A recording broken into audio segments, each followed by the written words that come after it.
6. Awak boleh simpleskan dengan macam mana? Awak boleh bahagi berapa? 6, 12 dengan 6 ni sifir apa boleh bahagi? 6. 6. So maksud dia punya formula empirik dia adalah 6 bahagian 6 C1 lagi H2. pandai Dua. O1. satu. So awak boleh tulis macam ni ataupun awak boleh tulis CH2O pun boleh. Okey. CH2O. Okey, seterusnya persamaan kimia bagi fotosintesis adalah seperti di bawah. 3 maklumat. Beritahu 3 maklumat yang awak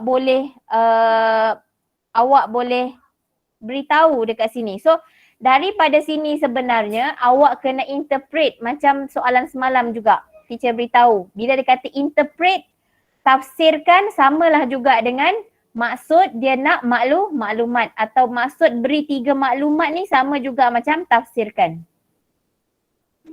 Okey, ataupun interpret. Nampak dia kata interpret kan? So ditafsirkan.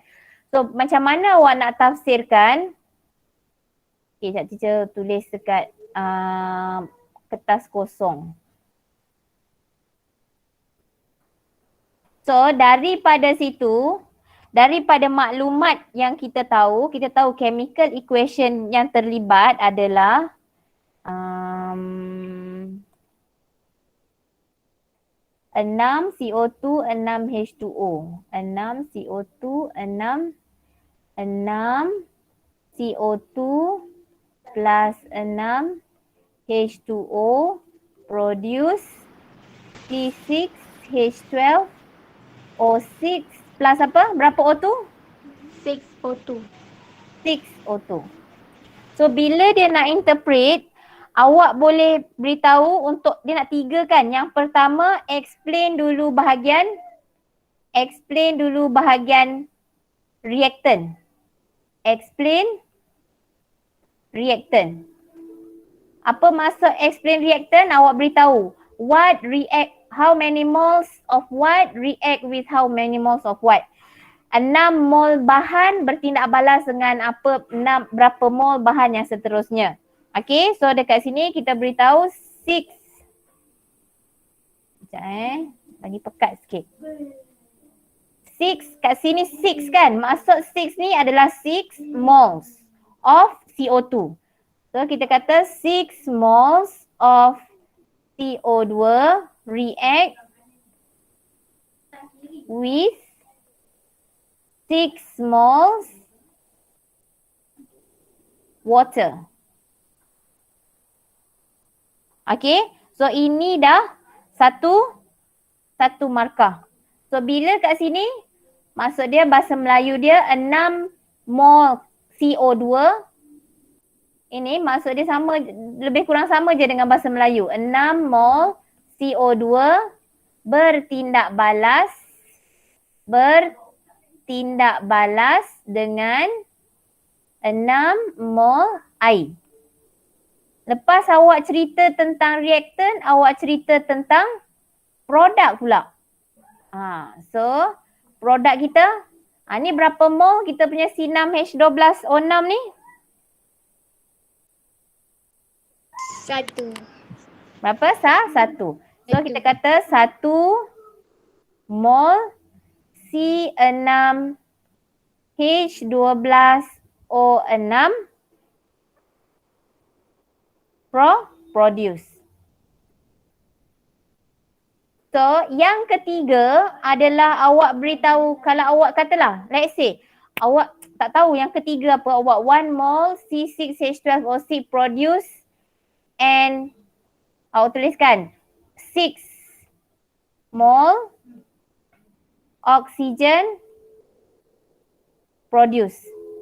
So awak tulis ni pun dah dikira sebagai ini point 1, 6 moles reactant, 1 mol C6H12O6 produce, ini point yang kedua, dan 6 mol of oxygen produce, ini adalah point yang ketiga. Sebenarnya point yang ketiga adalah produk untuk 6 mol oksigen, gas oksigen dihasilkan. Okey, Sebab yang ni dia buat one by one. Kalau awak tengok kadang-kadang ada soalan dekat dalam bab termokimia, thermochemistry, dia nak minta interpret the thermochemical equation. Kalau thermochemical equation, dia akan lagi banyak sebab dia ada nilai heat of reaction. Dia ada nilai haba tindak balas. Sama ada haba pembakaran, haba peneutralan ataupun haba pemendakan dan haba penyesaran. Dia akan lagi tambah lagi banyak. Sebabkan ini adalah persamaan kimia yang general, so dia tak berapa banyak maklumat, dia ada 3 kat sini yang dia boleh keluarkan. Okey, setakat ni ada soalan tak? Nanti teacher akan berikan dekat awak. Ada soalan tak setakat ni? Teacher, Teacher. oksigen tu boleh tulis O2 je ke boleh? Kalau dia nak buat macam ni kan, kalau awak tulis O2, oh okey. Maksud dia awak buat ni simbol kalau O2 tak ada masalah, boleh juga. Awak nak beritahu glukos boleh kat sini, maksudnya GULUC glukos pun boleh. Awak nak tulis formula dia pun boleh. Oksigen awak nak write oksigen boleh. O2 pun boleh. Boleh. Okay. Ada soalan lagi? Jelas tak? Jelas. Okay, Alhamdulillah, good. So kita tengok dekat B. An iron nail that is exposed to air and water to form rust hydrated. Ni maksud dia karat yang kita ada kat rumah tu, nama dia ni hydrated iron trioxide. Ini dia punya formula kimia dia. Chemical formula of karat, besi karat. Senang kata besi karat, besi buruk tu nama dia hydrated iron trioxide. Ataupun dalam bahasa Melayu dia ferrum trioksida terhidrat. Kalau awak jadi nanti pengutip besi buruk yang profesional, awak tak cakap besi buruk tak. Awak cakap ferrum 3 oksida terhidrat, ferrum 3 oksida terhidrat, ferrum 3 oksida terhidrat. Itu sebenarnya besi karat. Awak jangan terkejut tau. Sebenarnya orang yang master dekat dalam besi buruk ni, kalau yang mungkin yang tukang collect tu mungkin orang biasa-biasa, tapi toki betul-betul yang ambil besi buruk, yang betul-betul ambil besi buruk ni sebenarnya kaya tau. Sangat kaya. Sebab teacher pernah berjiran sekejap. Dia menyewa sekejap je sementara tunggu rumah dia siap. Dekat sebelah rumah teacher dekat Johor Bahru dulu. Bila dia kahwin, dia memang tauke besi buruk. Ingatkan biasa-biasa, bila dia kahwin, dekat 30 kereta sport 4share dengan Lamborghini iring dia kahwin. Iring dia daripada Tokong sampailah ke rumah dia. Memang kaya. Dia menyewa pun sekejap je kat situ sebab sementara nak tunggu rumah besar, rumah banglo dia siap. Sebab apa orang yang buat besi buruk ni kaya, tauke dia sebab dia beli besi buruk dengan harga sekilo berapa sen? 20 sen, 30 sen. Bila dia extract dengan menggunakan teknik elektrolisis ataupun penyesaran karbon, dia extract dengan menggunakan kaedah kimia, dia boleh jual balik sekilo harga dia beribu dan kadang-kadang berpuluh ribu. Depends dengan jenis logam yang dia dapat extract. Daripada sin jadi twice macam tu. Okay, so sebab tu lah kita kata kadang-kadang benda yang orang tak suka, besi buruk siapa yang suka kan? Benda yang orang tak suka, dia berani untuk masuk ke bidang yang orang tak suka dan dia explore sampai habis, akhirnya dialah yang berjaya. Okay, tapi yang penting mesti ada ilmu, Okay, so hydrated iron trioxide, ferrum 3 oksida terhidrat ni lah yang kita kata besi buruk. Sekarang ni, this is the chemical equation for this reaction. Maksudnya Fe ni adalah besi yang cantik. Fe, iron. Tambah dengan oksigen yang ada dekat udara kita, tambah dengan air, wap air ke, air hujan ke, mana yang terkena kat besi, dia hasillah jadi besi buruk. Ini dia punya chemical formula besi buruk. Fe2O3 titik H2O. Okay. So sekarang dia nak balance. Nak balance. Ini masalah yang biasa pelajar hadapi bila nak balance chemical equation. Nak seimbangkan persamaan kimia. Awak mudah putus asa. Awak rasa give up, I wanna give up, I wanna give in. Semua keluarkan. Sebab apa awak give up? Kenapa awak give in? Sebab punca dia hilang punca. Tak tahu kat mana yang sepatutnya awak tackle dulu. So kat sini kan dia kata X Fe tambah apa dia YO2 X Fe tambah YO2 tambah Z H2O produce 2 Fe 2O3 dot H2O. Bila kita nak balance kan, pertama sekali tengok dekat yang kita nak, maksudnya kita tahu kan, kita nak do something, kita nak buat sesuatu dekat sini, sini. Tapi kita confuse, kita nak balancekan Fe dulu ke, nak balancekan O dulu ke, nak balancekan H dulu ke, banyak. Sebab kalau salah pilih, awak akan jadi bercelaru. Ni try ni tak dapat, try tu tak dapat, try adjust ni tak sama, tak balance. So awak kena pilih unsur yang paling tepat, elemen yang paling tepat, yang mana awak kena settle dulu. So petua dia yang mana awak nak settle dulu. Yang pertama, pilih atom yang eksklusif dahulu. Apa teacher maksud eksklusif? Maksud eksklusif, sekarang ni kita tengok. Kita ni semua satu. Sekarang ni dekat reaktan, dekat sebelah kiri ni, semua satu. Fe1, O ni, okey, O ni depan dia satu jadi O2, H2O, semua ni mesti satu. Tak tahu nak letak apa, X, Y, Z ni kan.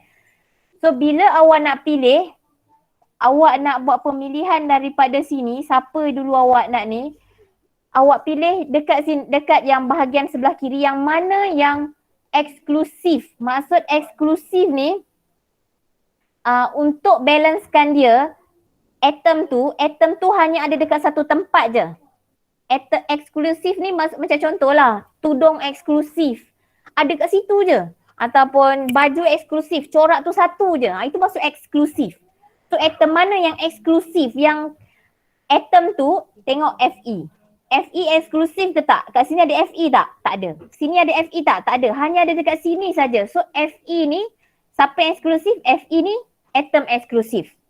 Sebab apa Fe ni atom eksklusif? Dia tak ada dekat H2O, dia tak ada dekat O2. Itu kita kata eksklusif. Kemudian kita tengok O. O ni eksklusif tak? O ada dekat H2O, O pun ada dekat sini.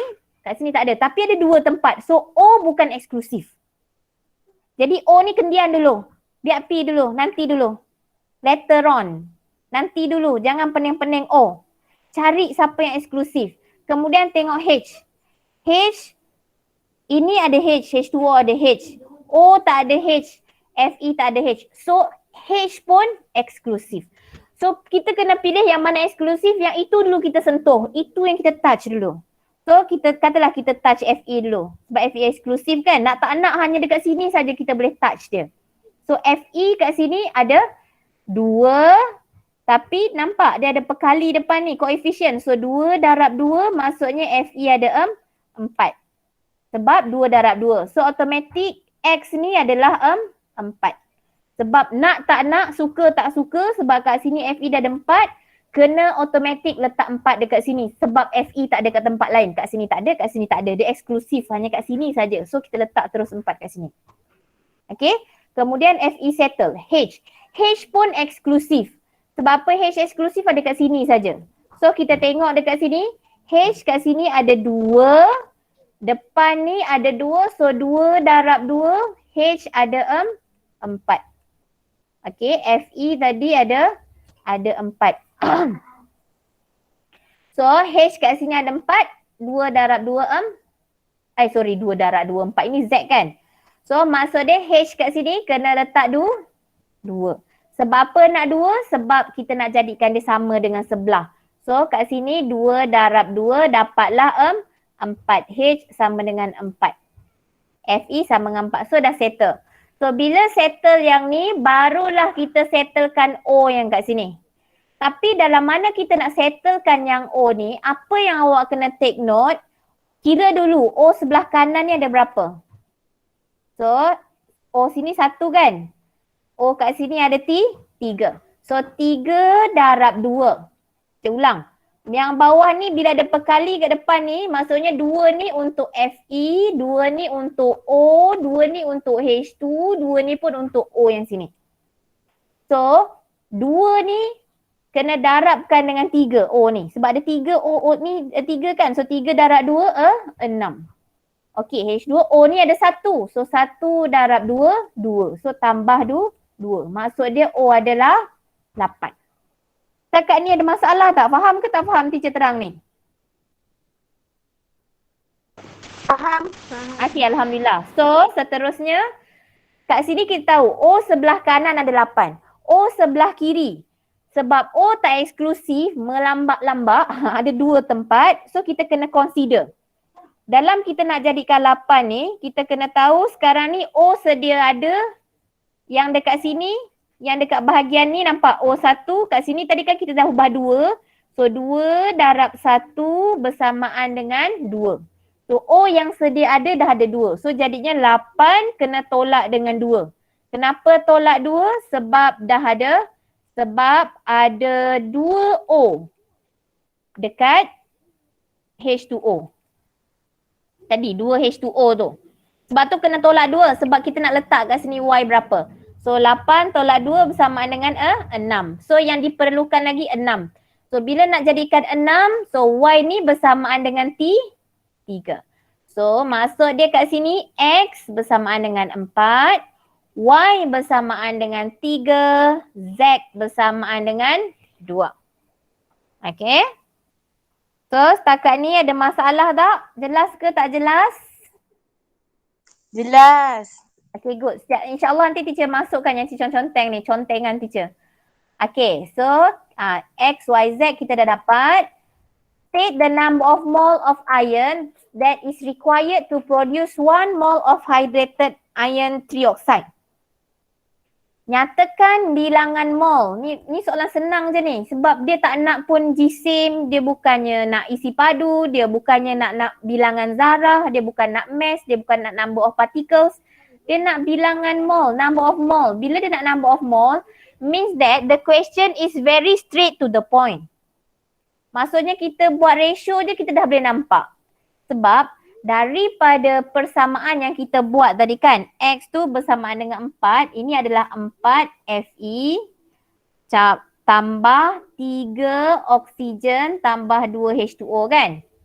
So sekarang dia nak perkaitan antara iron ataupun ferrum to produce 1 mole of our product hydrated iron trioxide. So ambil 2 ni je yang dia minta ni je.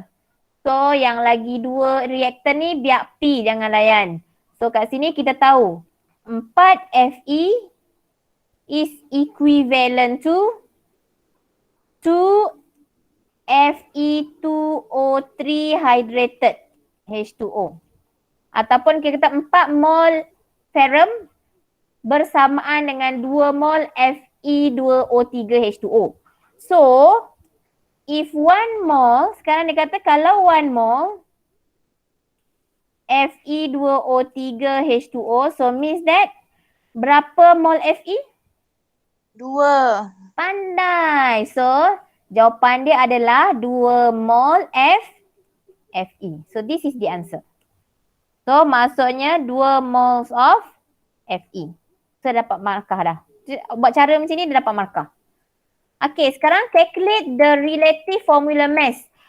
Formula relative. Kalau siapa yang jarang dengar the same formula relative ataupun relative formula mass.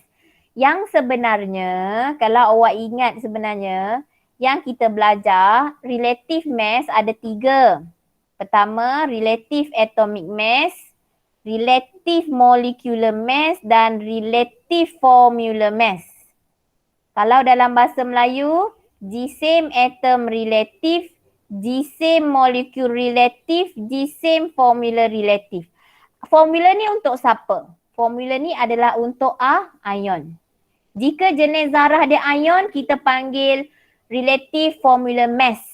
Kalau untuk jenis zarah dia molekul, kita panggil sebagai relative molecular mass. Okay? Kalau untuk atom, relative atomic mass. Actually, the way how you want to get, the way you calculate, semua sama. Cuma nama je dia beza. Saja dia nak bagi pening. Nama je beza. Cara kira dia sama. Maksudnya kena tengok ada berapa bilangan nombor dia darab dengan dia punya G-same atom relative. So kat sini sebab dia beritahu hydrated iron trioxide. So kena pecahkan lah kat sini. Awak tahu Fe 2.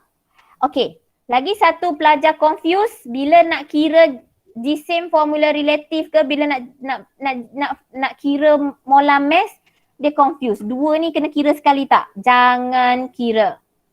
2, 3, 4 ini hanya tujuan dia untuk seimbangkan persamaan. Tidak terlibat dalam pengiraan molar mass ataupun G-same molar ataupun G-same relative. Tak terlibat. Yang terlibat hanya nombor-nombor dalam dia punya formula kimia saja, chemical formula dia saja. So Fe2O3.H2O. So just keluarkanlah Fe ada berapa? 2. G-same atom relative untuk Fe 56. RAM untuk oksigen 3. So oksigen ada 3. RAM dia adalah 16. Okay. So seterusnya kita tambahkan. Okay. So tambahkan H2O iaitu H2 2 darab 1 tambah dengan O ni ada 16. Ada 1. So 16 je lah. So awak akan dapat 178. Ada unit tak sayang semua? Tak ada. Tak ada unit sebab dia relatif. Semalam teacher dah ajarkan kalau dia relatif tak ada. Hitung relatif tak ada. Kalau soalan kata calculate the molar mass of hydrated iron trioxide, cara jalan kira dia sama tapi ada unit kalau untuk molar mass. Kalau untuk G-same molar. Kalau dia kata hitung G-same molar ataupun molar mass, so dekat sini 178 G mol negatif 1. Macam itu. Okay. So untuk hari ni teacher rasa setakat tu je dulu. Ada soalan apa-apa lagi tak? Ada soalan apa-apa lagi tak untuk hari ni? Tak ada. Okay, Alhamdulillah. Okay, good. Alhamdulillah. InsyaAllah esok kita akan buat 3 soalan objektif. Muka surat 10, 1, 2, 3. Okay. So, jumpa lagi esok. Take care. Stay safe. Thank you for joining my class. Thank you, girls. Thank you, teacher. Kejap. Kejap. Teacher sebenarnya kena ambil gambar jap. Kejap. Nak